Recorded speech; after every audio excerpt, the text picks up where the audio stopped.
నమస్కారం, welcome to Suman TV. నేను గీతాంజలి. ప్రస్తుతం మనతో పాటు ఇస్కాన్ నుంచి ప్రణవానంద ప్రభుజీ ఉన్నారు. ప్రపంచవ్యాప్తంగా ఎన్నో దేశాల్లో ఆ కృష్ణ భగవానుడి లీలల గురించి ప్రవచనాలు చెబుతూ ఎంతో మంది జీవితాల్లో మార్పును తీసుకొచ్చారనే చెప్పుకోవాలి ప్రణవానంద ప్రభుజీ గారు. ఎందుకు అనంటే ఎన్నో బాధలు మేము పడ్డామని, మా జీవితంలో కొన్ని మేము మార్చుకోలేకపోతున్నామని ఇబ్బంది పడేవాళ్ళు కేవలం వారి ప్రవచనాలు విని మార్పు చెందారు. ఆ కృష్ణుడి గురించి ఇంకా బాగా తెలుసుకోగలుగుతున్నారు. అలాంటి వారిని స్టూడియోకి ఆహ్వానించాము. అయితే ఇవాళ మనకున్నటువంటి కొన్ని సందేహాలని గురువుగారి మాటల్లో విని అవి నివృత్తి చేసుకుందాము. అలాగే ఎన్నో పర్వదినాలు కూడా రాబోతున్నాయి ప్రస్తుతం, వాటి గురించి కూడా వారి మాటల్లో విందాం. Hare Krishna Prabhuji. Hare Krishna Mataji. Healthy life style ఉంటేనే కానీ ఇప్పుడున్న పరిస్థితుల్లో మన ఆరోగ్యాన్ని మనం కాపాడుకోలేం. ఇది డాక్టర్ల దగ్గర నుంచి కామన్ పీపుల్ వరకు అందరూ చెప్పే మాటే, కానీ ఆచరించే వాళ్ళు ఎంతమంది అనేది పెద్ద క్వశ్చన్. రకరకాల డిసీజెస్ వచ్చేస్తున్నాయండి. అమ్మో, ఇలాంటి జబ్బులు కూడా ఉంటాయా అనిపించేవి కొన్ని. అంత పెద్ద జబ్బులు కూడా చాలా కామన్గా చూసేస్తున్నాం. అంటే ఉదాహరణ క్యాన్సర్ లాంటివి అంటే క్వైట్ కామన్ అయిపోయాయి. అంటే ఇలాంటివన్నీ కారణం ఏంటంటే మన లైఫ్ స్టైలే ప్రాబ్లం అని చెప్తూ ఉన్నారు. అసలు ఒక హెల్తీ లైఫ్ స్టైల్ మెయింటైన్ చేయాలంటే ఎలా ఉండాలి అనేదే ఇప్పుడు ఒక పెద్ద క్వశ్చన్ ప్రభుజీ. అది మేము ముందు ఉంచుతున్నాను. నేను ఒక డాక్టర్ గారి వీడియో చూసాను అనమాట. అందులో పేషెంట్ వచ్చి మాట్లాడుతూ ఉంటే ఆయన బాగా అనలైజ్ చేసి అంటారు, మీకున్నాయి అన్ని కూడా లైఫ్ స్టైల్ డిసీజెస్ అండి. ఈ లైఫ్ స్టైల్ డిసీజెస్ పోవడానికి నేను ఒక ప్రిస్క్రిప్షన్ ఇస్తాను, దాన్ని బాగా చదువుకోండి అని ఒక భగవద్గీత తీసి ఆవిడ చేతిలో పెడతారు. డాక్టర్, నిజంగా డాక్టర్ వీడియో అది. అయితే ఆయన ఏమంటారంటే, కృష్ణుడు చెప్పిన విషయాలు భగవద్గీతలోని ఎవరైతే పాటిస్తారో వాళ్ళకి ఎటువంటి జబ్బులు కూడా అంటే లైఫ్ స్టైల్ డిసీజెస్ రావు అని ఆ డాక్టర్ గారు ప్రిస్క్రిప్షన్ అన్నమాట. ఆ వీడియో లింక్ మీకు పంపిస్తాను, మీరు పంపించండి. అయితే దాంట్లో ఆశ్చర్యకరమైన విషయం నేను తర్వాత ఆలోచిస్తున్నా, కృష్ణుడు ఏం చెప్పాడు అని. తర్వాత నాకు అర్థమైంది ఏంటంటే, అసలు కృష్ణుడు భగవద్గీతలో చెప్పంది ఏంటి, యుక్తాహార విహారస్య యుక్త చేష్టస్య కర్మసు. కృష్ణుడు చెప్పాడు రెగ్యులేషన్ అనేది చాలా ముఖ్యం. అన్నిటిలో మనకి రెగ్యులేషన్ కావాలి. ఇప్పుడు ఎలా అయిపోయిందంటండి, రాత్రంతా మేల్కొండటం, ప్రొద్దునంతా పడుకోవటం, తర్వాత ఎక్కడ పడితే అక్కడ తినేయటం, ఎవరు పెట్టింది తినేసేయటం, ఏమి రెగ్యులేషన్స్ అంటూ ఏం లేవన్నమాట. మనిషి ఇన్స్టింక్ట్. ఇప్పుడు చూడండి, ఇంతకు ముందు ఏదన్నా మనకి కావాలి అన్నా సరే దానికి ప్రయత్నం చేయాలి.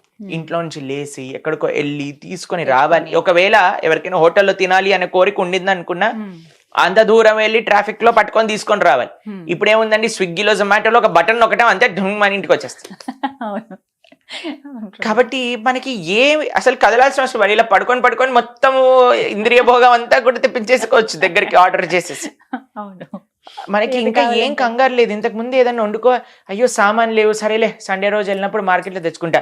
ఇప్పుడు బ్లింకిట్ లో జెప్టోలో పెట్టగానే 2 నిమిషాలలో వాడు మీరు తాలింపేసే లోపల ఆ ఇంగ్రీడియంట్స్ వచ్చేస్తుంది, వేసేసుకుంటా తెచ్చేస్తున్నాడు. కాబట్టి ఎక్కడ కూడా ఇంత కూడా అయ్యో పాపం అనుకోవడానికే వీలు లేకుండా తయారైపోయింది అనమాట. ఇది కలియుగం అలా అలా ప్రోగ్రెస్ అయిపోతూ ఉంటుంది. కానీ మనం ఒక్క విషయం ఆలోచించాల్సింది ఏంటి అంటే, తాత్కాలిక ఆనందం మనకు కావాలా లేదా శాశ్వతమైన ఆరోగ్యం కావాలా? తాత్కాలిక ఆనందం అందరికీ చాలా టెంప్టింగ్ గా ఉంటుందండి. ఈ క్షణం ఇది చేసేస్తే నాకు అయిపోయింది. కానీ ఎప్పుడైతే మన మనసుకి అలా మనం అలవాటు చేస్తూ పోతుంటామో, అది కోతి కొబ్బరికాయ ఇవ్వటం అంటారు కదా, అలా తయారవుతుంది అనమాట. మనసు కనిపిస్తుంది, ఓ అచ్చా ఇంత ఈజీయా, వీడికి జస్ట్ కోరిక ఇవ్వటం వాడు చేసేస్తాడులే అని మళ్ళీ మళ్ళీ మళ్ళీ మళ్ళీ మళ్ళీ మళ్ళీ మన తోలు బొమ్మ అంటారు చూడండి, అలా మనల్ని ఆడిస్తూ ఉంటుంది మనసు. కానీ ఎప్పుడైతే మీరు అన్నారు కదా ఒక లైఫ్ స్టైల్ మెయింటెనెన్స్, అది ఎలా వస్తుంది? Regulation. Early to bed, early to rise, keeps a man healthy, wealthy and wise. ఇవన్నీ మనం చిన్నప్పటి నుంచి నేర్చుకుంటున్నాం. సూర్యోదయం ముందు నుంచి లేవాలి, త్వరగా పడుకోవాలి, ఆ సూర్యాస్తమయం లోపల తినేసేయాలి, ఎంత తొందరగా తినాలంటే అంత మంచి. ఇప్పుడు చూడండి, రాత్రులు 11 o'clock, 12 o'clock నైట్ అసలు ఎటువంటి రెగ్యులేషన్స్ లేకపోయింది. ఇప్పుడు అందుకే అన్ని డిసీజెస్, అన్ని రకాల ఇవి అవి అన్ని వచ్చేస్తున్నాయి. చిన్న పిల్లల కంటే అసలు మేము మాట్లాడతాం యూత్తో, మాకే ఆశ్చర్యం వేస్తుంది. కొన్నిసార్లు వాడికి ఈ ప్రాబ్లం ఏంటి అని ఇంటర్నెట్ లో సెర్చ్ చేయాలి ఫస్ట్ వాడితో మాట్లాడే ముందు. అలా అయిపోయి ఎప్పుడు వినలేదండి మనం. ఒక శారీరక రుగ్మతలే కాకుండా మానసికమైన రుగ్మతలు ఎన్ని పెరిగిపోయాయి చెప్పండి. ఇప్పుడు మెంటల్ హెల్త్ ఇష్యూస్ అని అసలు ఎన్ని ప్రాబ్లమ్స్. అసలు ఒకళ్ళ ఇంటికి వెళ్ళి వాళ్ళ అమ్మగారు చెప్పిందట, అమ్మ నాకు డిప్రెషన్ చాలా అయిపోయింది, నేనేం చేయాలి అని అంటే, వాళ్ళ అమ్మగారు అన్నారట, అక్కడ క్రోసిన్ టాబ్లెట్ పెట్టింది తీసుకో అన్నారట. ఎందుకంటే పెద్దవాళ్ళకి డిప్రెషన్ అంటే ఏంటో తెలియదు, వాళ్ళకి ఏం వచ్చినా సరే క్రోసిన్ వేసేసుకుంటే నయం అయిపోతుంది అనుకుంటారు. ఎందుకంటే ఆ సమయంలో ఇలాంటివన్నీ వినలేదు వాళ్ళు. కానీ ఇప్పుడు వచ్చిన పేర్లు, ఇప్పుడు వచ్చిన ప్రాబ్లమ్స్, మెంటల్ హెల్త్ ఇష్యూస్ కానీ ఫిజికల్ హెల్త్ ఇష్యూస్ కానీ ఎందుకు వస్తున్నాయంటే రెగ్యులేషన్ లేక. దేంట్లో రెగ్యులేషన్ లేదు మనకి. ఫస్ట్ పడుకోవటంలో, నిద్రలో రెగ్యులేషన్ లేదు. 2 ఎక్సర్సైజ్లో రెగ్యులేషన్ లేదు. ఒక బాడీ ఫిజికల్ యాక్టివిటీ అంటూ లేదండి. కరెక్ట్. పడుకోవటం, లేవటం, ఆఫీస్కి వెళ్ళటం, మళ్ళీ వచ్చేయటం, మళ్ళీ టీవీ ముందు కూర్చోవటం, టీవీ ముందే కూర్చొని తింటాం, మళ్ళీ పడుకోవటం. అంతే. 1 పడుకోవటంలో, నిద్రలో లేదు. 2 శారీరక ఎక్సర్సైజ్లో లేదు. 3 తినటంలో లేదు. అది మెయిన్. 4 చూడటంలో, ప్రతి ఒక్క విషయంలో విచక్షణ అనేది కోల్పోతున్నాం. ఏది నాకు మంచి, ఏది నాకు చెడు. తినటంలో ఒక సూత్రం చెప్తాను, జాగ్రత్తగా వినాలి. ఏది పడితే అది, ఎక్కడ పడితే అక్కడ, ఎప్పుడు పడితే అప్పుడు, ఎలా పడితే అలా, ఈ 4 తినకూడదు. అలా అసలు చేయకూడదు. తిండి విషయంలో చాలా రెగ్యులేటెడ్గా ఉంటాయి. కానీ ప్రభుజీ తప్పని పరిస్థితులు ఉంటాయి. ఇప్పుడు ఆఫీస్కి వెళ్ళినప్పుడు, ఇంకా వేరే చాయిస్ లేనప్పుడు అక్కడ తినటము, బయట ఎక్కడైనా వర్క్ చేస్తుంటే అక్కడ తినేయటము. అంటే మేజర్గా అందరూ చెప్పేది ఇదే, మీరు చెప్తున్నారు బాగానే ఉంది కానీ మాకు ఇంకా సోర్స్ లేదు, తినక తప్పట్లేదు, ఎక్కడ పడ్డాక మాకు అవి అలవాటు. మీకు ఒక విషయం చెప్పినా అండి, మనసు ఉంటే మార్గం ఉంటుంది. నాకు ఐ హావ్ సీన్ పీపుల్, ఎవరైతే ఇంటి నుంచి డబ్బా తెచ్చుకొని ఎక్కడ ఉన్నా సరే, ఇప్పుడు చూడండి, మేము ప్రపంచవ్యాప్తంగా కృష్ణ ధర్మ ప్రచారం కోసం వెళ్తూ ఉంటాం. మరి మేము ఏం చేస్తాం అనుకుంటారు మీరు? ఎక్కడికి వెళ్ళినా భగవత్ ప్రసాదం మాత్రమే స్వీకరిస్తాం. నాకు ఎప్పుడు అది ఆశ్చర్యమే అనిపిస్తుంది మీ విషయంలో. అసలు ఎలా ఉంటారు ఇంత నిష్టగా? అసలు మీరు కనీసం ఇక్కడికి వచ్చినప్పుడు వాటర్ ఒక్కటే, అది కూడా అన్నిసార్లు అడిగితే, ఇంకేమీ తీసుకోరు. అసలు ఎలా ఉండగలుగుతారు అనేది ప్లానింగ్, ఆ నిష్ట, ఆ కమిట్మెంట్ ఉండాలి. నేను ఈ భగవత్ ప్రసాదం, సాత్విక భగవత్ ప్రసాదం మాత్రమే స్వీకరిస్తాను అని ఉంటే, దాన్ని బట్టి మనకి ఇప్పుడు చూడండి, మన మనసు ఏం చేస్తుందో తెలుసా అండి, మనకి దేన్ని ప్రియారిటీ అనుకుంటామో దాన్ని బట్టి మనకి అవకాశాన్ని కల్పిస్తూ ఉంటుంది. నాకు దేన్ని ముఖ్యము అంటామో దానికి మన శరీరం ఆ విధంగా, మన మనసు ఆ విధంగా మనకి ఒక ఆపర్చునిటీ ఇస్తూ ఉంటుంది. మీకు ఒక చిన్న ఎగ్జాంపుల్ చెప్తాను, బాగా అర్థం అవుతుంది. మేము ఒకసారి ఒక దగ్గర ప్రసాదం తీసుకుంటున్నాం అనమాట. అయితే చాలా ప్రసాదాలు, చాలా రకరకాల నైవేద్యాలు చేశారు భగవంతుడికి. ఆ రోజు ఏదో ఉత్సవం, అయితే అందరికి పెడుతూ ఉన్నారనమాట. నా పక్కన ఉన్న డివోటీ అన్నారు, అమ్మో నా కడుపు పలిగిపోయేటట్టుంది, ఇంకా నేను ఇంకొకటి తిన్నా సరే నా కడుపు పేలిపోద్ది, వినాయకుడు లాగైపోద్ది నా పరిస్థితి, అది ఇది అంటున్నారనమాట. అయితే అందరు వస్తున్నారు, ప్రభుజీ ఇది ఒక్కటి తీసుకోండి, ఒకటి. లేదు లేదు లేదు అస్సలు వద్దు, నా కడుపు పేలిపోతుంది అంటున్నారు. తర్వాత ఒక 10 నిమిషాల తర్వాత ఒక ఆయన ఇలా వెళ్తున్నారనమాట, గులాబ్ జాములు పెడుతున్నాడు. నా ప్లేట్లో పెట్టాడు గులాబ్ జామ్. అయితే ఈయన పాపం వద్దు వద్దు వద్దు అన్నాడు కదా అని ఆయన వెళ్ళిపోయాడు. వెళ్ళిపోతే, ఓ ఇక్కడ రా, ఏమైంది అని అంటే, ఏం పెడుతున్నావు? గులాబ్ జామున్. అయ్యో గులాబ్ జామా పెట్టు అని. అదేంటి ప్రజ మీ పేలిపోతుంది అన్నారు, పగిలిపోతుంది అన్నారు అంటే, ఏం లేదు స్వీట్కి పర్వాలేదు అని. అయితే నేను అన్నాను, ఏమైంది ప్రభుజీ అలా అంటే, అంటే స్వీట్కి వేరే కోటా ఉంది ప్రభుజీ కడుపులో, దానికోసం ఏం పర్వాలేదు. ఎందుకు? మనకి ఇష్టం కాబట్టి. మనకి ఏదైతే ఇష్టం అనుకుంటామో, మనం ఏదైతే ఇంపార్టెంట్ అనుకుంటున్నామో దానికి మనము ఆపర్చునిటీ ఇస్తున్నాం కదా. అలానే మనకి మన ఆరోగ్యం ఇంపార్టెంట్, మన ధర్మం మనకి ఇంపార్టెంట్, మన యొక్క వ్యక్తిగత ఆరోగ్యం మనకి ఇంపార్టెంట్, మన యొక్క కుటుంబం మనకి ఇంపార్టెంట్, దైవం ఇంపార్టెంట్. దేన్ని మనం ఇంపార్టెంట్ అనుకున్నామని మన మనసులో దృఢంగా పెట్టుకున్నాం అనుకోండి, దానికి మన మనసు, మన శరీరం సహకరిస్తుంది.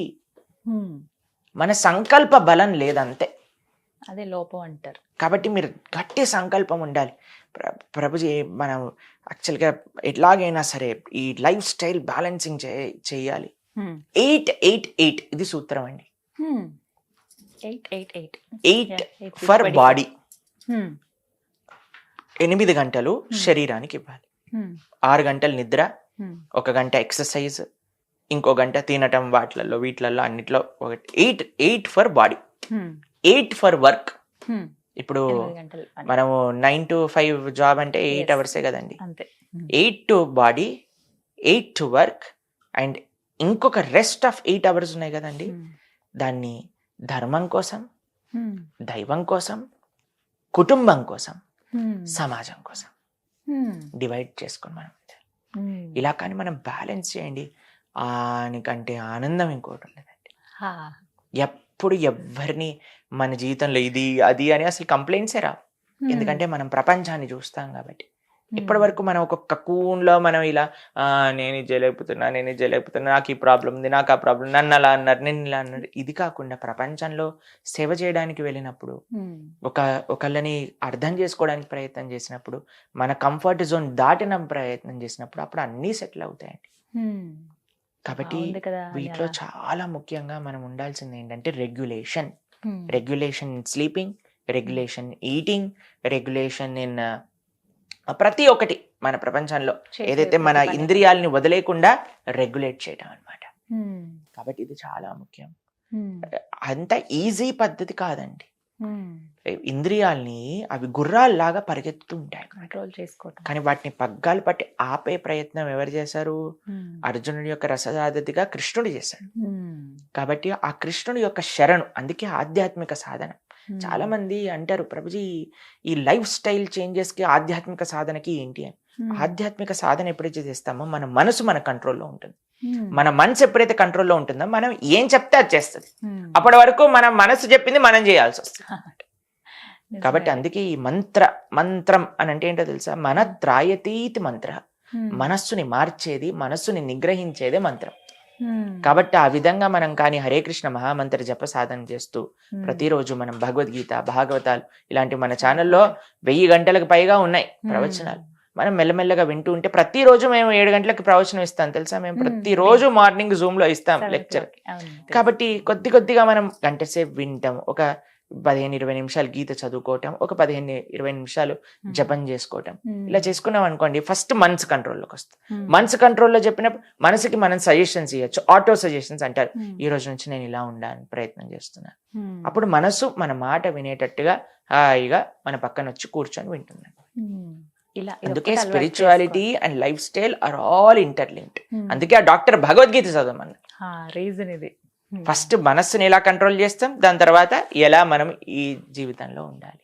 కాబట్టి ఇప్పుడు మీరు ఒలింపిక్ మెడల్ విన్ అయ్యారు. ఆవిడని అడిగారు, ఏంటి అసలు మీ మనసులో ఉండే భావన అంటే, ఆవిడ చెప్పారు, మీరు వినే ఉంటారు, మన ఇండియన్ ఒలింపిక్ గేమ్ విన్నర్, నేను భగవద్గీత చదువుతాను, భగవద్గీతలో కృష్ణుడు చెప్పిన విషయాలను గుర్తుపెట్టుకుంటూ నేను అది జీవితంలో సక్సెస్ అంటే. ప్రతి ఒక్కరి సక్సెస్ వెనక భగవద్గీత ఉందండి. చాలా మంది నేను విన్నాను, ఇలా నాకు అలవాటు ఉందని ఇలా చెప్తున్న వాళ్ళు. అసలు అది భలే సంతోషం అనిపించింది. అంటే ఇన్ని రోజులు తెలుసుకోలేకపోయామే, భగవద్గీతలో ఎంత ఉందా, మనం నేర్చుకోవాలి కానీ అని అయితే అనిపించింది. అంటే ఎవరెవరు సక్సెస్ అయ్యారో ఒక్కసారి వాళ్ళ లైఫ్ లో చూస్తే ఖచ్చితంగా భగవద్గీత ఉంటుంది. దానికంటే గొప్ప ఏమంటామంటే ఒక మోటివేషనల్ బుక్ ఇంకొకటి లేదండి ప్రపంచంలో. అందుకే కృష్ణం వందే జగద్గురు అంటాం కదా. కాబట్టి జగత్తులో ఎవ్వరు కృష్ణుడు ఇచ్చిన సందేశాన్ని పాటించినా ఆయన సక్సెస్ అవ్వక తప్పదు. సో లైఫ్ ఇంకా మారట్లేదు, ఇన్ని ఉన్నాయి అన్ని ఉన్నాయి అనేవన్నీ పక్కన పెట్టి ఒకసారి భగవద్గీత చదివితే డెఫినెట్ గా చేంజ్ అవుతుంది. Thank you so much Prabhuji, చాలా చక్కగా చెప్పారు. హరే కృష్ణ. హరే కృష్ణ.